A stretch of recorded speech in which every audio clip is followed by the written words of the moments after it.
তাহলে মেয়ে দেখার পর্ব শেষ। হ্যাঁ, এবার মেয়ের পক্ষ থেকে তো ছেলেদেরকে দেখবে না, আপনাকে দেখতে আসবে। সো সেক্ষেত্রে কি ম্যাটার করে? অথবা আমি এভাবে বলতে পারি যে আপনাদের অবশ্যই বাসায় বোন আছে, সো আপনাদের বোনদেরকে যখন আপনি গার্ডিয়ান হিসেবে বিয়ে দিবেন তখন আপনি কি কি বিষয় দেখবেন? তখন আপনি 5টা বিষয় দেখবেন। হাদিসে আমরা কনে দেখার ক্ষেত্রে কয়টা বিষয় দেখলাম? আর বর দেখার ক্ষেত্রে? খবর আছে, আমাদের বেশি কোয়ালিফাইড হইতে হবে না? আপনাদের অবশ্য আইএম এর গ্রাজুয়েটদের একটা ভালো ডিমান্ড দেশে বিয়ের বাজারে আর কি। আলহামদুলিল্লাহ, খুব দেখলাম যে সবাই খুব পছন্দ করে আইএম এর ছেলেদেরকে। ইনশাআল্লাহ সমস্যা হবে না। তো বরের ক্ষেত্রে আমরা বললাম যে 5টা জিনিস। সুনানে তিরমিজির একটা হাদিস বলি, এখানে 2টা পয়েন্ট আসছে যে কি দেখতে হয়। আল্লাহ রাসূল সাল্লাল্লাহু আলাইহি ওয়াসাল্লাম বলেছেন, ইযা জাআকুম মান তারদাউনা খুলুকাহু ওয়া দীনাহু ফাযাওয়িজু ওয়া ইন লাম তাফআলু তাকুন ফিতনাতুন ফিল আরদি আও ফাসাদুন আরিদ।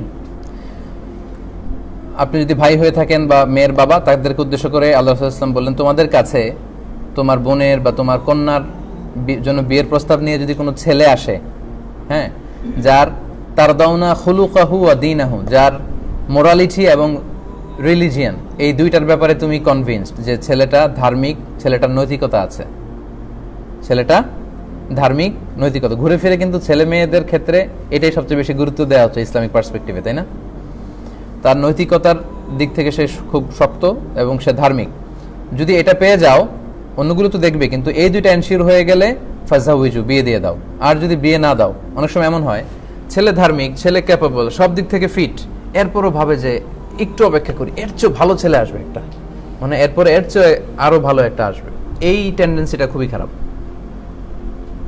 সব ঠিক আছে, সব দিক দিয়ে আমার মেয়ের সাথে যায়, আমার বোনের সাথে যায়, এরপরও না, ওয়েট করে দেখি যে এর চেয়ে ভালো ছেলে আসে কিনা, এর চেয়ে বড় লোক কেউ আসে কিনা।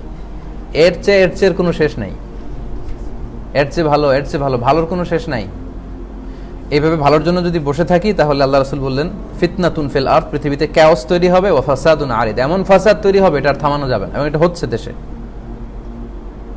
হচ্ছে। সব দিক দিয়ে ছেলে ক্যাপেবল, বিয়ের প্রস্তাব আসছে, কিন্তু তারা বলতেছে আর একটু দেখি, এটা একটু পেন্ডিং রাখি, যে দেখি তো আরো ভালো ভালো কয়টা আসে কিনা। সো এই টেন্ডেন্সিটা ভালো না, ইসলামিক টেন্ডেন্সি না। আপনি সব দিক দিয়ে যদি ইতমিনান হন, আপনি বিয়ে দিয়ে দিবেন। তাহলে এই ক্ষেত্রে আল্লাহ রাসূল বললেন মোরালিটি আর রিলিজিয়ান, মোরালিটি অ্যান্ড রিলিজিয়ান। আচ্ছা, 5টার 2টা গেল, আর কয়টা বাকি? 3টা। আপনারা মুসা আলাইহিস সালামের কথা জানেন। তিনি মিশরে এক লোক অন্যায় কাজ করাতে উনি একটা চপাটাঘাত করেছিলেন ওই লোককে। তো মুসা আলাইহিস সালাম চপাটাঘাত করেছেন যে তাকে একটু আদব শিক্ষা দেওয়ার জন্য, কিন্তু এই থাপ্পড় খেয়ে বেটা যে মরে যাবে এটা মুসা আলাইহিস সালাম অনুমান করতে পারেননি। তো বেটা তো মরে গেছে। এখন মুসা আলাইহিস সালাম ভাবলেন যে এই যে আমি মানে কি বললো, মার্ডার করে ফেললাম, এখন তো ফেরাউন আমাকে ধরবে, কি করি, বাঁচার জন্য পালাই। মুসা আলাইহিস সালাম পালাতে লাগলেন, দৌড়াতে লাগলেন। দৌড়াতে দৌড়াতে মিশরের সীমান্ত শেষ করে উনি মাদিয়ান একটা এলাকা আছে সৌদি আরবের অন্তর্ভুক্ত, মাদিয়ানে চলে আসলেন। ওখানে আবার শুআয়ব আলাইহিস সালামের নবুয়তির এরিয়া। ঘটনা অনেকে জানেন, আমি খুব সংক্ষেপে বলি। ওখানে যেয়ে দেখলেন 2জন মেয়ে বসে কাঁদতেছে, অনেকগুলো ছাগল। উনি বললেন, ফামা খাতবুকুমা, কাঁদো কেন? তখন বলল যে আমরা তো একজন বৃদ্ধা বাবার 2জন কন্যা, আমরা মেষ চড়াই, পানি খাওয়াতে আসছি, কুয়ার ঢাকনাটা এত শক্ত, ছেলেরা এসে না তুললে আমরা তুলতে পারি না। আর ছেলেরা এবার আমাদের আগে এসে তাদের ছাগলকে পানি খাওয়ানো শেষ, চলে গেছে, এবার ঢাকনা লাগানো আর খুলতে পারতেছে না। মুসা আলাইহিস সালাম বললেন, এটা কোনো ব্যাপার হইলো, কোথায় বলো? মুসা আলাইহিস সালাম ছিলেন খুব শক্তিশালী, উনি ঢাকনা উঠাই দিলেন, পানি খাওয়ানো হলো। এবার ঢাকনা যেটা উঠাতে অনেকগুলো ছেলে লাগে, অনেকগুলো শক্তিশালী পেশি পুরুষ লাগে, ওখানে মুসা আলাইহিস সালাম একাই এক হাতে তুলে ফেললেন। এটা মেয়েটা দেখলো, সফুরা ছিল তার নাম, দেখে তো পছন্দ করে ফেলছে। মানে যে মেয়েদের মধ্যে একটা বিষয় থাকে যে খুব স্ট্রং, খুব স্মার্ট ছেলেদেরকে পছন্দ করবে, এটা স্বাভাবিক। তো উনি এটা দেখে দেখলেন যে এ তো খুবই স্ট্রং, তার তো অনেক শক্তি আছে গায়ে। ওকে ফাইন, এবার ওটা পানি খাওয়ানো শেষ। এবার মেয়েটা বলল যে আব্বার কাছে চলেন, আব্বার সাথে দেখা করে যাবেন। তো মুসা আলাইহিস সালাম বললেন যে তোমরা সামনে থাকবে না, আমি সামনে থাকি। মানে একটা অপরিচিত মেয়েকে হেল্প করতে যে ওই মেয়ে আর ছেলের মধ্যে যে কত ডিসেন্ট অ্যাটিটিউড, ডিসেন্ট আলোচনা হতে পারে, এই কনভারসেশনটা আপনি না পড়লে বুঝতেই পারবেন না। কিভাবে মুসা আলাইহিস সালাম এবং এই মেয়েদের কথাবার্তা হয়েছিল, এবং মুসা আলাইহিস সালাম বললেন যে তোমরা সামনে যেও না, যে তোমরা মেয়ে, তোমরা আমার পেছনে থাকো, আমাকে বলবা যে ডানে না বায়ে, আমি আগে যাব। উনি আগে যাচ্ছেন, মেয়েরা বলতেছে ডানে বায়ে।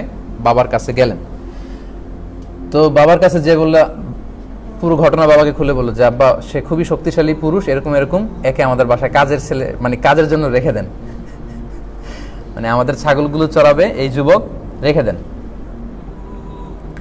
আয়াতটা হচ্ছে ক্বালাত ইহদাহুমা ইয়া আবা তিস্তাজিরহু ইন্না খায়রা মান ইস্তাজারতাল কবিউল আমিন, মানে বাবা একে রেখে দেন, কাজে লাগবে। কারণ যাকে এই সমস্ত কাজে আমরা রাখতে চাই তাদের দুইটা কোয়ালিটি লাগে, একটা হচ্ছে আল কবি মানে শক্তিশালী, আর একটা হচ্ছে আমিন মানে বিশ্বস্ত, ট্রাস্টওয়ার্দি। শোয়েব আলাইহিস সালাম মেয়ের কথা ফলো করলেন, দেখলেন যে মেয়ে তো বোধহয় একে পছন্দ করছে, এবং মেয়ে যে পরামর্শ দিয়েছে খুবই ভালো পরামর্শ, আমি বৃদ্ধ এবং ছেলে কবি শক্তিশালী, আমিন নিরাপদ, আমার মেয়েরা এখানে সেফ। সো উনি ছকে ফেললেন কি করবেন, এবং যা করার তাই করলেন। 8-10 বছর পরে এই মেয়ের সাথে বিয়ে দিয়ে দিলেন। তাহলে শোয়েব আলাইহিস সালামকে যদি আমরা শ্বশুর হিসেবে কনসিডার করি, এই কনভারসেশন থেকে আমরা আরো 3টা কোয়ালিটি পাই। এক হচ্ছে শি লাইকড হিম, মেয়েটা ছেলেটাকে পছন্দ করেছে।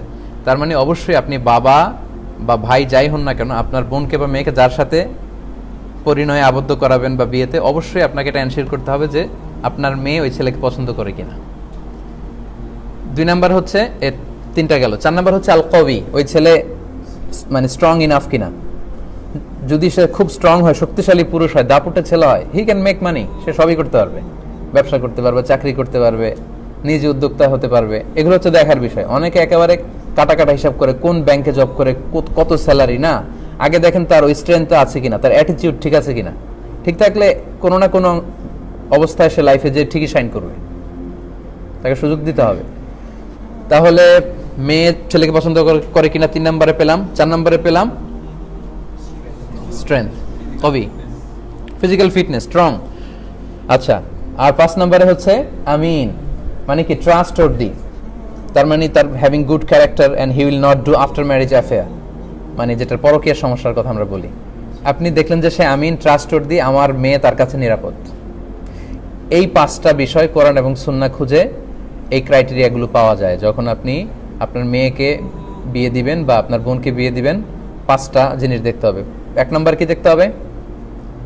তার রিলিজিয়ান, ধার্মিকতা। 2 নম্বর তার মোরালিটি। 3 নম্বর পছন্দ করে কিনা, মেয়েটা তাকে পছন্দ করে কিনা।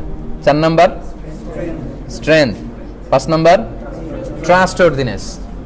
তো এই 5টা জিনিস যদি ছেলেদের মধ্যে থাকে, সোনায় সোহাগা, ওখানেই বিয়ে দিতে হবে, অন্য কোথাও না। এই পয়েন্টটা কি সবার কাছে ক্লিয়ার?